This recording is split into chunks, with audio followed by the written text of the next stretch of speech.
जिस तरह से एक खराब व्यक्ति एक खराब प्रवृत्ति के वश में रहता है, उसी तरह से एक अच्छा व्यक्ति अच्छे प्रवृत्तियों के वश में होता है। ज़रूर उसके जीवन में कुछ न कुछ आदर्श होगा, इसी कारण से वो अच्छा इंसान है। किसी ने ठाकुर जी से ये प्रश्न पूछा कि ठाकुर जी, क्या आप बता सकते हैं कि गुरुकरण हमारे जीवन में क्यों करना चाहिए? गुरुकरण करने से कहते हैं कि हाथ का जल शुद्ध होता है वरना अशुद्ध रहता है। इसका कारण क्या है? क्या वजह है कि गुरुकरण करना चाहिए? तब ठाकुर जी ने उनसे कहा कि देखो, गुरुकरण एक बहुत पूर्व से प्रथा चली आ रही है, जिसे हमारे समाज में बहुत पहले से मान्यता दे के रखी है।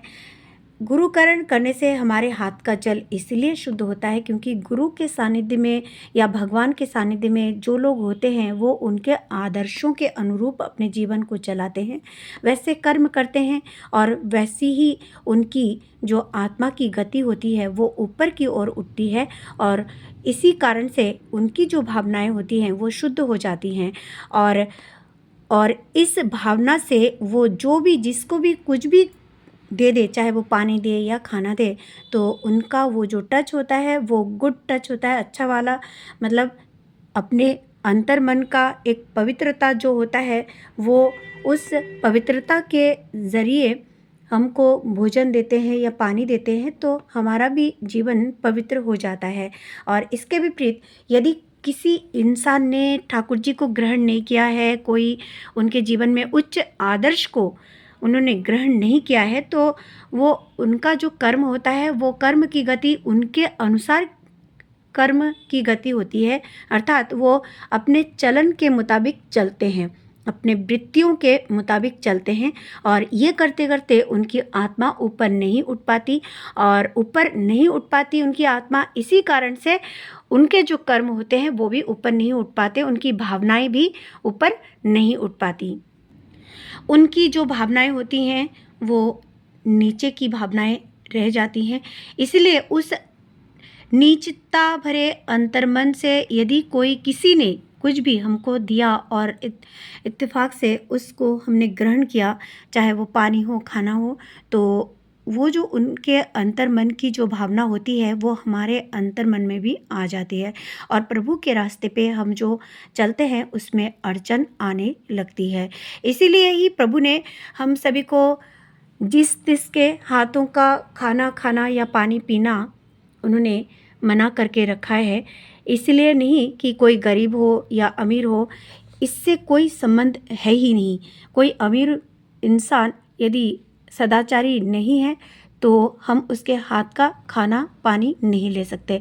और वो यदि सत ठाकुर जी को या सत आदर्श को अपने जीवन में ग्रहण नहीं किया हो तो हम उसके हाथों का कुछ भी नहीं ले सकते। मतलब भोजन और पानी ये हम ले ही नहीं सकते।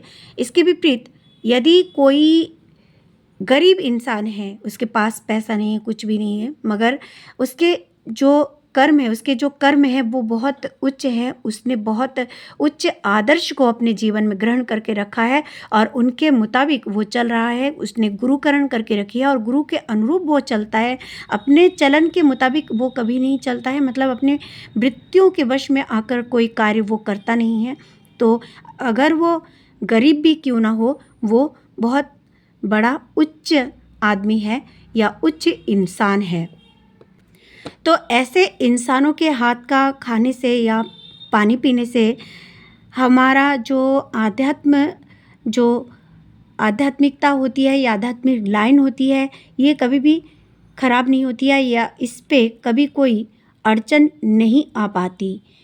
अतः ये हमारे जीवन में एक सतर्कतापूर्ण बात है जो हम सभी को मान के चलनी चाहिए। हम सभी को अपने चलन के मुताबिक न चल के अपने प्रभु के मुताबिक ही चलना चाहिए। प्रभु हमें किस तरह की दिशा निर्देशन दिए हैं उनके अनुसार ही अपने जीवन को हमें चलाना चाहिए। तभी हमारे जो कर्म हैं वो ऊपर उठेंगे और अगर कर्म उच्च होंगे तो हमारी जो आत्मा की गति होगी वो भी उच्च होगी। कभी कभी इंसान को आपने देखा होगा, जब वो उनकी डेथ होने वाली होती है, उनके कानों में कोई गीता पढ़ते हैं, कोई रामायण पढ़ते हैं, कोई नाम जप करके कोई, या कोई हरे नाम, कुछ भी हरि नाम करते हैं, या हरे राम हरे कृष्ण कृष्ण हरे कृष्ण, ऐसा जो भी कुछ भी ऐसा ठाकुर जी का नाम करते हैं। तो मैं कहना चाहूँगी, यदि पूर्ण ज़िंदगी में उन्होंने अच्छे कार्य किए हैं तो उस समय उनको नाम की ज़रूरत नहीं होगी। अपने जिह्वा पे स्वयं नाम चलने लगती है। कहते हैं भगवान नाम जहाँ पे चलता है, या जिस जगह पे भगवान का संकीर्तन चलता है, भगवान उस जगह पे प्रतिष्ठित हो जाते हैं, उस जगह पे स्वयं विराजमान होते हैं। इसीलिए उनको किसी नाम की भी उस समय ज़रूरत नहीं होती, क्योंकि उनका पूरा जो जीवन होता है वो उच्च आदर्शों पर वो चलाता है और उनके मुताबिक वो चलता है, और इसीलिए वो अंतिम समय में जो है उन्हीं को शरण कर पाता है।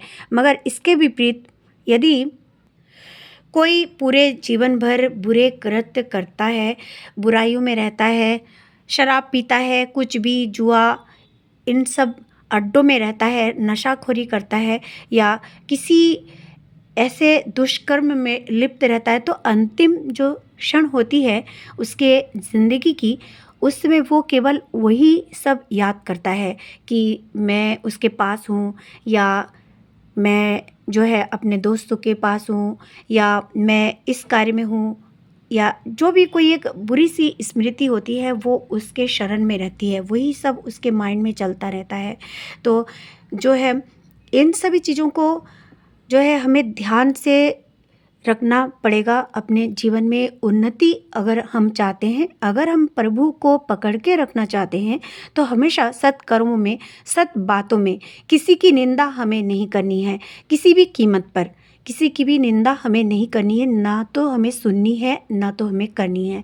ये ठाकुर जी ने बताई है कि निंदा करना दूसरे के दोष को बटोर कर स्वयं कलंकित होना, उसी को निंदा कहते हैं। इसीलिए इस निंदा से हमें कोसों मील दूर रहना है और नाम जप करते रहना है। पूरे दिन में अगर हमने 2 टाइम ठाकुर जी की प्रार्थना करने के बाद 2 मिनट 3 मिनट ध्यान कर लिया, शाम की प्रार्थना, सुबह की प्रार्थना के बाद 2 मिनट 3 मिनट ध्यान कर लिया, उसके बाद ठाकुर जी की किताबों को पढ़ लिया, उसके बाद उन किताबों के जो चैप्टर्स हमने पढ़े हैं, आज मान लीजिए आज अभी जो चैप्टर हमने पढ़े हैं उसके मुताबिक अपने जीवन को एकदम सुंदर तरीके से, माने ईमानदारी से, कि हमें हमेशा प्रभु देख रहे हैं, ये एक बात होनी चाहिए मन में, और प्रभु के अनुसार हमें चलाना है। स्ट्रिक्टली अपने जीवन को ऊपर की ओर उठाएं तो कौन रोक सकता है हमें प्रभु से, प्रभु के श्री चरणों तक पहुंचने से कौन रोक सकता है? कोई नहीं रोक सकता। इसीलिए इन सभी बातों को हमें ध्यान में रखना पड़ेगा। तो ठाकुर जी ने यही बात उनको भी समझाई थी कि इसीलिए गुरुकरण करना ज़रूरी होता है।